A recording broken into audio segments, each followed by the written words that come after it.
Bonjour Général Desportes. Oui, bonjour. Merci d'être en ligne avec nous. Vous êtes un ancien général de division de l'armée de terre. Vous avez dirigé l'école de guerre. Vous enseignez aujourd'hui la stratégie à Sciences Po et HEC. Nous sommes le 6 août aujourd'hui, date tristement célèbre, ce jour de 1945 où la bombe nucléaire fut lâchée sur Hiroshima, faisant en un instant plus de 100 000 morts. 74 ans plus tard, qu'est-ce qu'on voit quand on regarde le contexte mondial? On voit que les États-Unis et la Russie relancent la course aux armements nucléaires en sortant d'un accord de non-prolifération qui datait de la fin de la guerre froide. Est-ce qu'on a oublié les leçons d'Hiroshima ? Je crois, hélas, qu'on peut le dire. Ces leçons d'Hiroshima, elles ont été tirées en deux temps. Dans un premier temps, les États se sont lancés dans une course aux armements, comprenant la puissance nouvelle que pouvait leur donner cette arme. Et puis le monde a compris l'horreur que cela était réellement et le risque encouru avec la crise des missiles de 1962. Et à partir de cette crise où le monde a compris qu'il pouvait être détruit par cette horreur nucléaire, on a vu une série d'accords de désarmement, les accords SALT, les accords d'Istart 20 ans après, le TNP, le traité de non-prolifération nucléaire.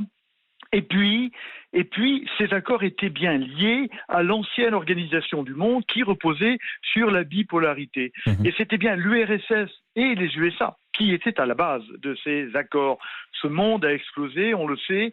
L'ordre du monde s'est affaibli et aujourd'hui, on est en train de sortir complètement de cette période de désarmement pour rentrer dans un espace de réarmement nucléaire. Et la récente sortie, vous l'avez signalé, des États-Unis du dernier traité de limitation des armes de portée moyenne qui faisait suite à la crise des euromissiles dans les années 80, eh bien, montre bien que désormais les grandes puissances sont reparties vers un réarmement nucléaire qui est extrêmement dangereux pour la paix du monde. Qui en est le responsable ? C'est Donald Trump ? C'est Vladimir Poutine ? Écoutez, je dirais que c'est un peu tout le monde et je dirais que c'est surtout l'apparition d'un troisième acteur qui est la Chine. Et j'ai dit tout à l'heure que ces accords c'était des accords non pas bilatéraux mais presque bilatéraux entre l'URSS et les États-Unis. Et donc la Chine n'est pas partie de ces accords ou très peu partie. Et aujourd'hui, la Chine, dont on voit bien qu'elle cherche à devenir, et elle est déjà un acteur dans le monde, un acteur puissant, veut se doter d'une puissance nucléaire égale à celle des États-Unis et à celle de la Russie. Et donc elle rentre là-dedans, mais elle n'est pas liée par les traités. Et tant la Chine, tant l'URSS, la Russie que les États-Unis se disent, eh bien nous, on doit pouvoir à nouveau trouver des moyens de continuer à faire jeu égal et à ne pas se retrouver distancés. Et Vladimir Poutine, dans ce contexte, Vladimir Poutine, hier, appelle au dialogue avec Washington pour tenter justement d'éviter le chaos sur cette prolifération et sur cette course à l'armement. Ça montre que même la Russie n'est pas totalement à l'aise avec cette situation ? Le problème de la Russie, on le sait bien que c'est un État au pied d'argile, c'est un État extrêmement fragile.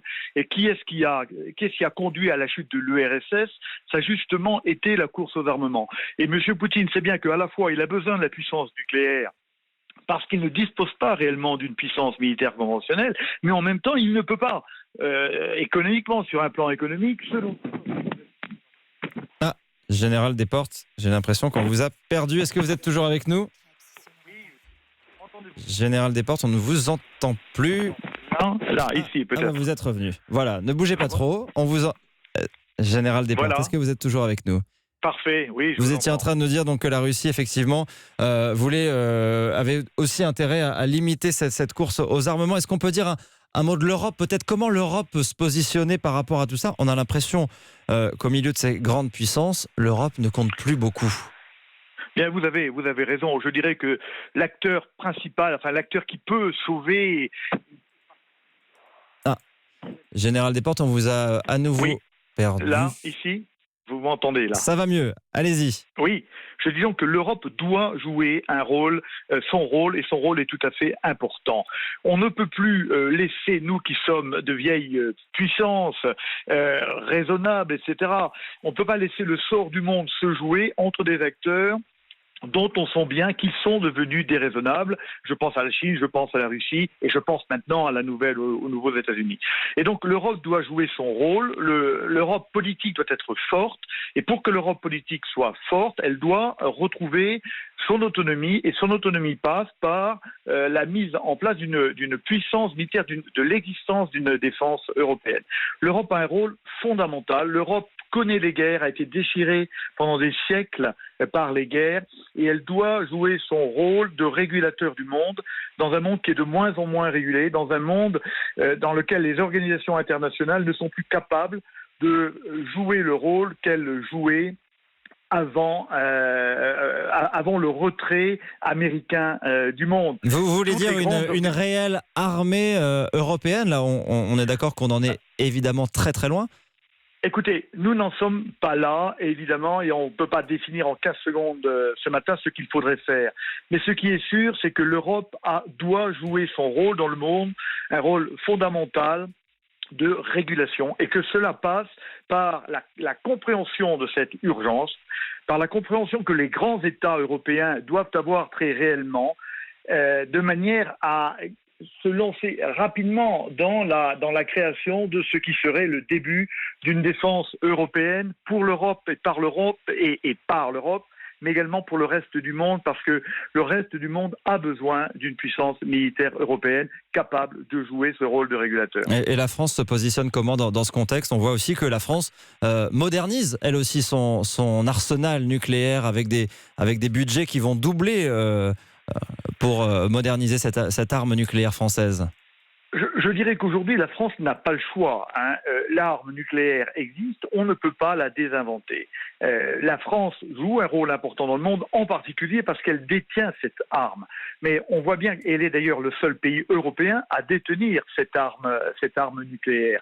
Et on voit bien quelque part que la puissance et l'autonomie stratégique européenne passera peu ou prou par une espèce de mise en commun de cette arme nucléaire française. Donc la France n'a pas d'autre choix, d'une part, que de se tenir à son rang non pas dans cette course aux armements, mais avoir un arsenal nucléaire, je dirais, à la hauteur des enjeux, et d'autre part, de se lancer fermement dans la voie de la défense européenne. Et j'espère qu'elle trouvera rapidement avec elle des alliés de poids, dont l'Allemagne. L'intérêt de la France et de l'Allemagne est rapidement de consentir des abandons de souveraineté de manière à construire ensemble une puissance capable de jouer ce rôle de régulateur dans le monde. Quand on parle d'armes nucléaires, en général, on parle d'armes de dissuasion, d'armes qui ne sont pas forcément destinées à être utilisées. Est-ce que dans ce contexte, de ce nouveau contexte mondial, est-ce qu'on peut imaginer qu'un jour, est-ce que le risque existe que l'une de ces armes nucléaires soit un jour utilisée? Bien sûr. Mais bien sûr, il existe, et il existe tous les jours. Nous sommes dans un monde extrêmement instable, je dirais de plus en plus dangereux. Les armes ne dissuadent que parce qu'elles peuvent agir. Et c'est bien sous la menace de l'action qu'elles dissuadent. C'est bien parce qu'on sait que quelqu'un peut un jour décider de les utiliser qu'elles dissuadent. Donc, elles peuvent être utilisées tout de suite, demain matin. Ça pourrait être immédiat. On ne doit pas imaginer que ce sont des armes destinées à ne pas être employées. Elles sont destinées à ne pas être employées si leur emploi est crédible. Donc, tout conflit majeur entre grandes nations peut devenir un conflit nucléaire. C'est pour ça qu'il est urgent, effectivement, de revenir à ce désarmement qui a marqué la fin de la guerre froide. Aujourd'hui, nous sommes dans un temps de réarmement, de prolifération, et il faut arriver à calmer le jeu de manière à éviter qu'une étincelle, hélas, ne mette le feu aux poudres qui pourrait, hélas, détruire une partie importante du monde. Merci beaucoup, Général Vincent Desportes, d'avoir été en ligne ce matin avec nous, ancien directeur de l'école de guerre, prof à Sciences Po et HEC. Je donne aussi le titre du livre que vous venez de publier, Entrée en stratégie, c'est chez Robert Laffont, et on s'excuse auprès de nos auditeurs pour les quelques difficultés de liaison que nous avons connues. Merci beaucoup, bonne journée à vous.